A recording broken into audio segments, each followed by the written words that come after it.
Do you think you're safe just because you ran a VIN check on a vehicle before you bought it? Not so fast. Here's an example of where somebody had a vehicle stolen over a decade ago, and the vehicle had been bought and sold several times, and now the owner has come to find out that they have to give it back because it was stolen and it wasn't reported properly.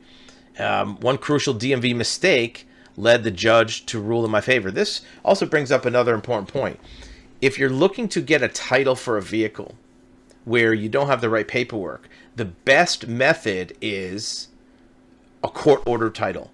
You'll see bonded title, Vermont loophole, prior owner contact, all these different methods, different ways you can try to get a title.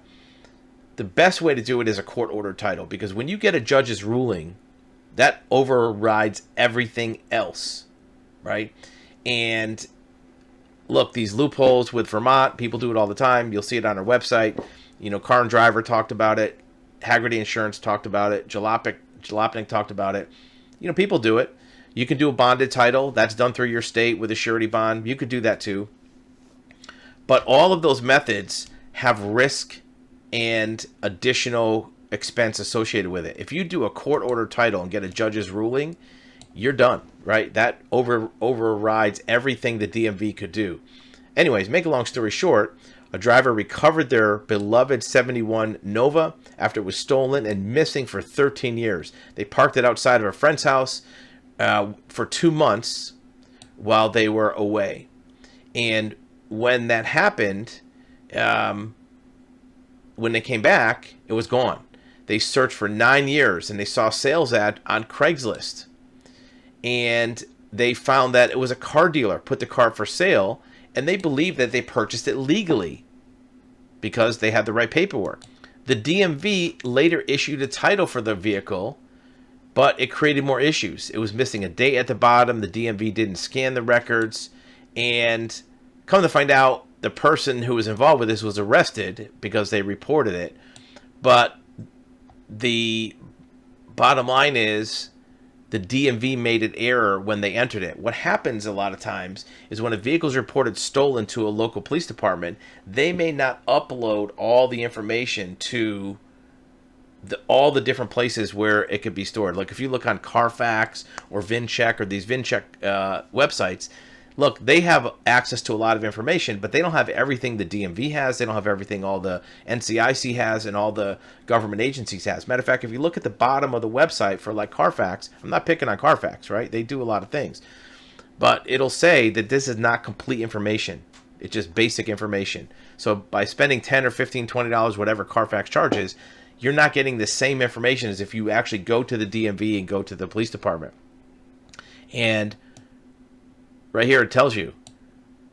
The judge says somebody who doesn't have a valid title cannot pass title, right? Here's the bottom line. If you are not getting a valid legal title when you're buying a vehicle, you shouldn't be buying the vehicle. It's against the law for somebody in most states to actually sell a car without a title. So if you're going to be buying a car without a title, go through the court process, right? Here's the court circuit judge said that right in the article. The person never had a title, couldn't transfer it, despite the DMV's new title. The judge ruled in Elliott's favor since he had the original title.